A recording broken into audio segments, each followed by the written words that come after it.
جب ماہ صیام رمضان المبارک جلوہ گر ہوتا ہے، جنت کے 8 دروازے کھول دیے جاتے ہیں، جہنم کے دروازے بند کر دیے جاتے ہیں اور شیاطین جکڑ دیے جاتے ہیں۔ اللہ جل شانہ اس موسم رحمت میں خاص عنایات اپنے بندوں پہ فرماتا ہے۔ ایک نفل ادا کرنے سے فرض ادا کرنے کا ثواب ملتا ہے اور ایک فرض ادا کرنے سے 70 فرائض ادا کرنے کا ثواب ملتا ہے۔ اسی طرح راہ خدا میں 1 روپیہ دو گے تو 70 روپے خرچ کرنے کا ثواب ملے گا۔ اسی طرح باقی نیکیاں بھی جتنی بھی ہم کرتے ہیں، وہ ایک نیکی کریں گے تو 70 گنا اجر ماہ صیام میں ہمیں نصیب ہوتا ہے۔ اس لیے اہل ایمان کا یہ طریقہ ہے کہ وہ اس مہینے میں کثرت کے ساتھ تلاوت کرتے ہیں، کیونکہ ایک مرتبہ اگر قرآن مجید پڑھ لیا تو 70 مرتبہ قرآن مجید پڑھنے کا ثواب نصیب ہوا۔ ماہ صیام میں چونکہ شیطان بندھا ہوا ہوتا ہے، تو ہم اپنے آپ کو نیکی کی طرف اگر لانا چاہیں تو اتنی رکاوٹیں نہیں ہوتی جتنی عام دنوں میں ہوتی ہیں، لیکن اس کے باوجود بہت سارے لوگ ہیں جو رات کو بڑا پکا ارادہ کر کے سوتے ہیں کہ میں صبح وقت پہ اٹھوں گا اور نوافل بھی پڑھوں گا اور نماز بھی ادا کروں گا، لیکن جب صبح ہوتی ہے تو انہیں یا تو جاگ نہیں آتی یا نیند سے بیدار ہو جاتے ہیں، بستر سے اٹھا نہیں جاتا۔ جب کہ وہی شخص انہوں نے صبح سبزی منڈی جانا ہو تو چھلانگ لگا کے اٹھتے ہیں اور سبزی منڈی پہنچتے بھی ہیں۔ سستی، طبیعت کا کسل نہیں ہوتا۔ عمومی طور پہ ہم اپنے آپ کو بیمار تصور کر لیتے ہیں اور سستی اور کسل کا نام دے کر کے، بہانہ دے کر کے ہم کہتے ہیں کہ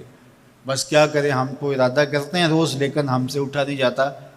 بس طبیعت اس طرح کی ہے، کسل ہے، سستی ہے۔ یہ بات ذہن میں رکھیے گا کہ ارادہ کرنے کے باوجود بھی صبح جب ہم اٹھ نہیں پاتے یا کوئی بھی نیکی کا کام ہم کرنے کا ارادہ کرتے ہیں تو ارادہ کرنے کے باوجود ارادہ ہی رہ جاتا ہے، ہم کر نہیں پاتے، تو اس کا سبب یہ ہوتا ہے کہ بہت سارے ہم گناہ کر چکے ہیں اور ان گناہوں کی وجہ سے ہم نیکی کی توفیق نہیں پاتے۔ حضرت حسن بصری رضی اللہ تعالی عنہ نے یہی وجہ اس کی بیان فرمائی ہے۔ تو اس کا بہترین طریقہ یہ ہے کہ توبہ کی جائے، اور توبہ بھی سچے دل سے کی جائے، رو رو کے اللہ سے گناہوں کی معافی مانگی جائے، اور سچے دل سے جب توبہ کی جائے تو پھر سارے گناہ نہ صرف مٹا دیے جاتے ہیں بلکہ ان کو بدل کے نیکیوں میں تبدیل کر دیا جاتا ہے۔ تو ماہ صیام کے اندر پختہ عزم کریں اور اس عزم کو عمل کی شکل دینے کے لیے سچی توبہ کریں کہ ہمارا یہ رمضان اس طرح سے گزرے، یہ مہینہ اس طرح سے بسر ہو کہ ہم اس مہینے میں اللہ تعالیٰ کی قربت حاصل کر لیں، ہم گناہوں سے پاک ہو جائیں اور ہم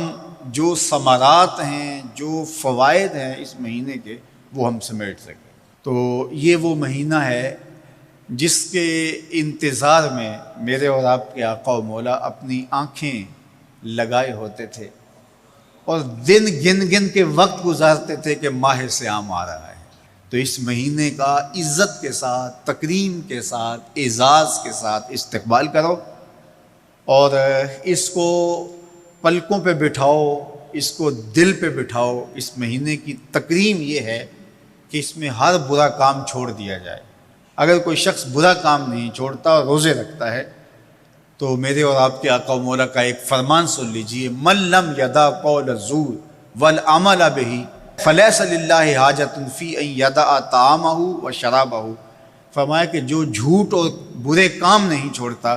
اس کے بھوکا اور پیاسا رہنے کی اللہ کو کوئی ضرورت نہیں ہے۔ تو روزہ خوراک بچاؤ مہم نہیں ہے جو چلائی جاتی ہے، بلکہ یہ تزکیہ نفس کا موسم ہے، باطن کی صفائی کا موسم ہے، اور باطن کی صفائی نہیں ہوتی جب تک ہم کوشش کریں۔ آپ کے بدن پہ بہت ساری میل چڑھی ہوئی ہے اور جمی ہوئی ہے بدن کے ایک ایک عضو پہ میل، تو آپ پانی میں چھلانگ لگا کے باہر بھی آ جاتے ہیں تو میل نہیں اترتی، چلو کچھ نہ کچھ فرق تو ضرور پڑ جاتا ہے، لیکن میل نہیں اترے گی۔ میل کب اترے گی؟ جب آپ اپنے بدن کو مل مل کے اس کے اوپر صابون لگا کر کے اچھی طرح سے اس کو جب اتاریں گے محنت کوشش سے، تو پھر آپ کا بدن مہک جائے گا، ہلکا پھلکا ہو جائے گا، میل اتر جائے گی۔ یہ موسم رحمت ہے، اللہ کی رحمتوں کا می برسے گا، اس سے کچھ نہ کچھ فائدہ تو ہوگا ہی، لیکن حقیقی فائدہ وہی حاصل کرے گا جو اپنے گناہوں کو مل مل کے دھوئے گا اور اپنے آپ کو صاف کرنے کی کوشش کرے گا۔ تو اپنے من کے میل اتارنے ہیں، اپنے باطن کے میل اتارنے ہیں، اپنے اعمال کی درستگی کی کوشش کرنی ہے۔ صلاۃ التراویح مسجد میں نہیں آ سکتے تو گھروں میں پڑھ لیجئے، جس طرح بڑی عمر والے لوگوں کو، بیمار لوگوں کو کہا گیا کہ آپ گھروں میں پڑھ لیں، بچوں کو کہا گیا، لیکن چھوڑیے گا نا،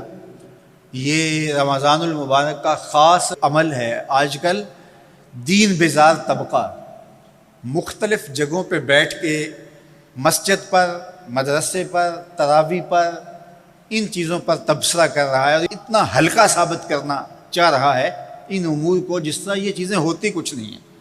جبکہ ماہ صیام کے قیام پر میرے اور آپ کے آقا مولا نے بشارت دیتے ہوئے فرمایا، من قام رمضان ایمانا و احتسابا غفر لہ ما تقدم من ذنبہ، جس نے رمضان المبارک کی راتوں میں قیام کیا ایمان اور محاسبہ نفس کے ساتھ، اللہ اس کے پچھلے سارے گناہ معاف فرما دیتا ہے۔